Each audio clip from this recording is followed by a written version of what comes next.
गगरी ले गगरी, गगरी बोलते हैं जो ऊपर सिर के ऊपर मटकी रखी जाती है ना। ले गगरी मगरी डगरी जहां बीच मिली मथुरा नगरी। और मथुरा के लोग शराफत हैं, सिया राम करे फूटे गगरी। ले गगरी मगरी डगरी जहां बीच मिली मथुरा नगरी। और मथुरा के लोग शराफत हैं कि सिया राम करे फूटे गगरी। अरे वो गगरी ऐसे जाबू चली जब लोगों ने शराफत यानी श्राप दिया कि ये गगरी फूटे, तो वो गगरी ऐसे जाबू चली, वो गगरी ऐसे जाबू चली जैसे जैसे वो गगरी ऐसे जाबू चली जैसे चंद्र के बीच दबी बदरी। जैसे चंद्र के बीच दबी बदरी। और काहे को फूटे के ये गगरी। और लोग शराफत हैं गगरी, पहले शराफत यानी अब शराफत से सराह रही है। तो ये पुरानी विस्मृतियां हैं, कभी आ जाती हैं दिमाग में। अब एक गीत मैं सुनाना चाहता हूं, जैसा भी सत्यदेवा जी ने कहा था कि ऐसा वक्त होता है सुबह का कि इसमें भावनात्मक गीत पढ़े जाते हैं। तो एक भावनात्मक गीत सुनिएगा आप लोग। हालांकि इस गीत को आप लोग सुन चुके होंगे, हो सकता है, क्योंकि ये YouTube में पड़ा है गाना, लेकिन साहू जी के YouTube में नहीं है।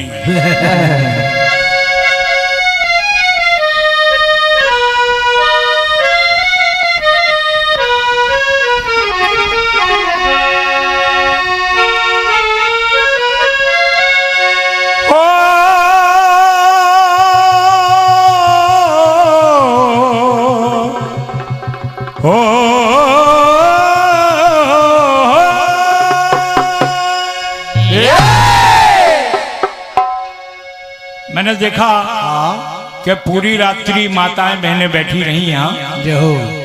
हालांकि सुबह के वक्त कुछ गीत उनके मतलब के हुए। आखिरी चक्र में नीलम ने भी गाया और सचदेवा जी ने भी गाया, बड़ा अच्छा लगा। इसलिए मेरा मन कर रहा है कि एक गीत मैं भी ऐसा गाऊं। गीत बोल रहा है क्या? बिछुड़े भी तो हम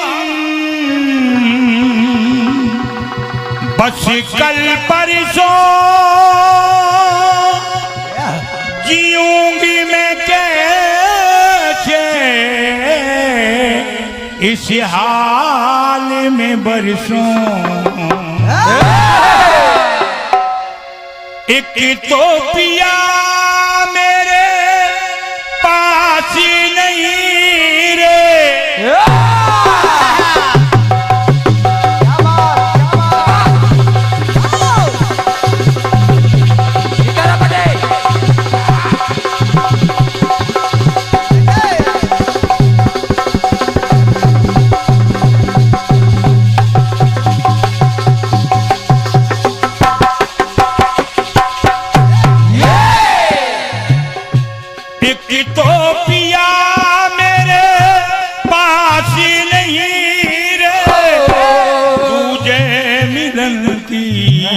आशी नहीं रे, तुझे मिलन की आशी नहीं।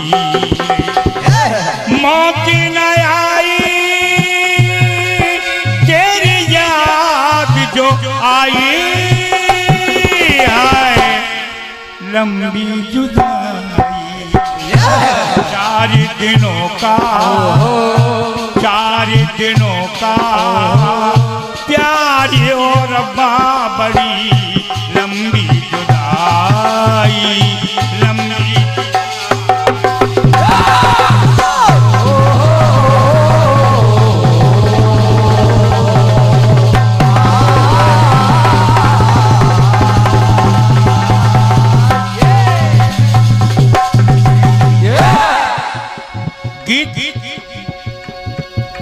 उस समय का है, सीता जी वाले अवस्था में हैं, छोटी सी हैं, और जनकपुर के महलों में पालने में पौड़ी हुई हैं। एकाएक रोने की आवाज सुनी माता सुनैना ने कि बेटी रो रही है। बेटी रो रही है तो दौड़ के आई और बेटी को उठाया, गोद में लिया और चुप कराने में लगे। बस गीत यहीं से प्रारंभ होता है। और चूंकि ये गीत मैं इसलिए गा रहा हूं कि भोले बाबा का दरबार है, इसलिए, क्योंकि सभी लोगों ने भोले भी बाबा का गीत गाया है, तो मैं भी गाना चाहता हूं। सुने। दौड़ के आई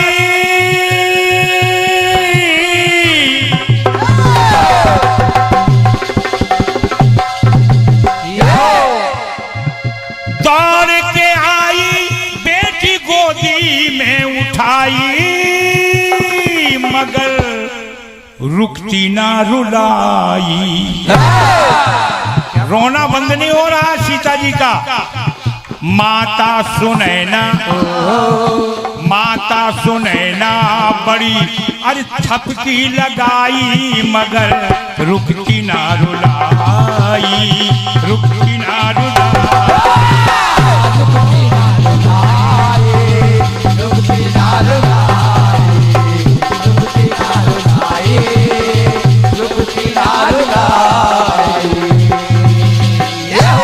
थोड़ी ही देर में ये खबर, साहू जी, थोड़ी ही देर में ये खबर हवा जैसी फैल गई। पूरे नगर में ये चर्चा होने लगी कि आज बेटी सीता रो रही है। क्या कारण हो सकता है?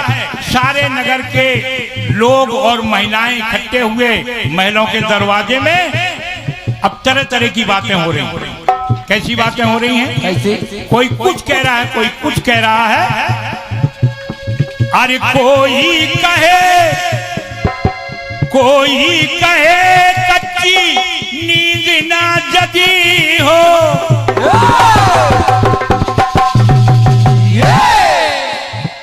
कोई कहे कच्ची नींद ना जगी हो, और कोई कहे इसको नजर ना लगी हो, कोई कहे इसको नजर ना लगी हो।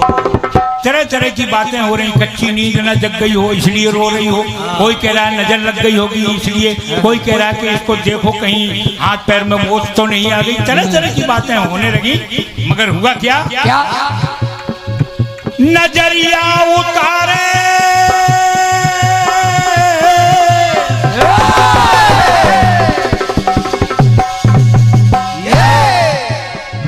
नजरिया उतारे कोई घूंटी ला पिलाई,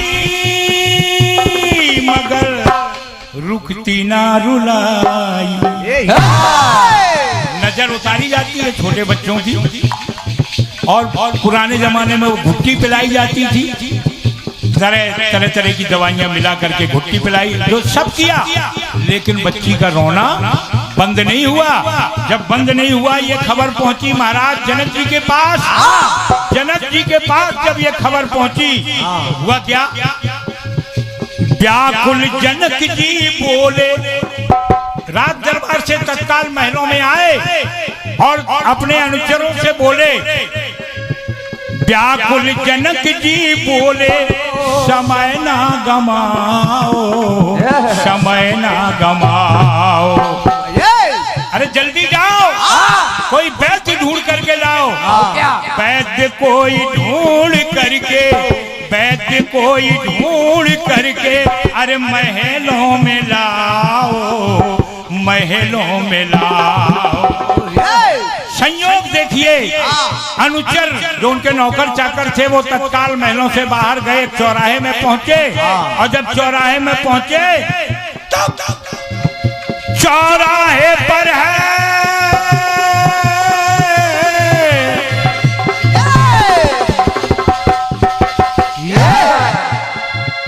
चौराहे पर है, तभी आवाज आई कि कोई करा लो दवाई।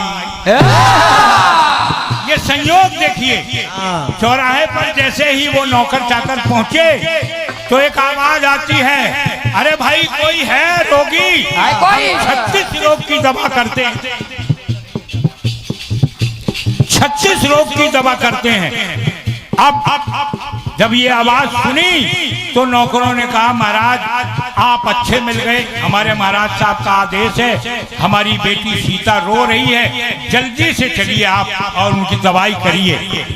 अब वहां पहुंचे, जब पहुंच गए तो जनक जी ने आदर पूर्वक बैठाया।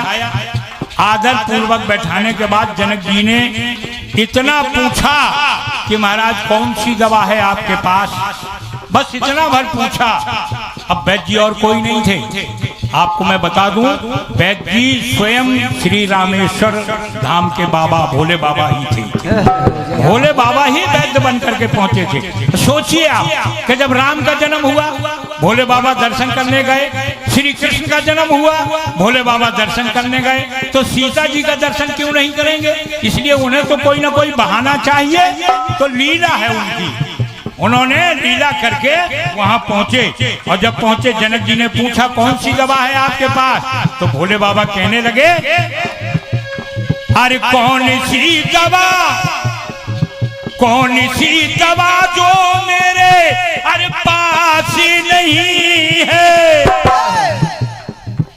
आप कैसी बात करते हैं महाराज, जब मैं दवाई करने निकला हूं तो मैं 36 रोगों की दवा करता हूं।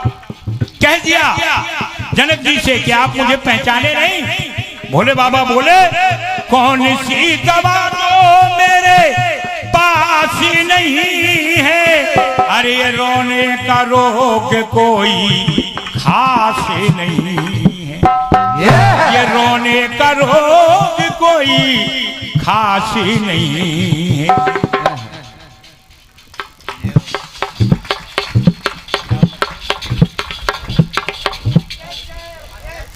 हमारे